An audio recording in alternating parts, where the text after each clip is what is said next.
A'udzubillahi minasyaitonirrajim. Bismillahirrahmanirrahim. Allahumma salli ala Muhammad wa ali Muhammad al-aimah wal mahdiin wa sallim taslima. Saya daripada agama Ahmadi, agama keamanan dan cahaya. Saya ingin menyatakan di sini bahawasanya Abah Al-Sadiq adalah pemimpin rohani saya. Abah Sadiq mengajar keamanan, kasih sayang dan kemanusiaan terlebih dahulu. Dia telah dituduh secara tidak adil dengan tuduhan palsu dan saya tersinggung dan terhina. Dia dianiaya oleh pihak berkuasa yang tidak menghormatinya sebagai pemimpin agama rohani.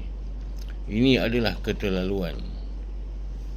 Saya akan sentiasa berada di sisinya kerana dia telah menjadikan dunia tempat yang lebih baik dan saya menjadi orang yang lebih baik.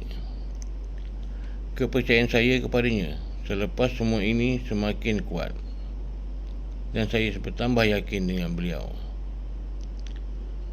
Labbaika ya Abah Sadiq, labbaika ya Abah Sadiq, labbaika ya Abah Sadiq. Assalamualaikum warahmatullahi wabarakatuh.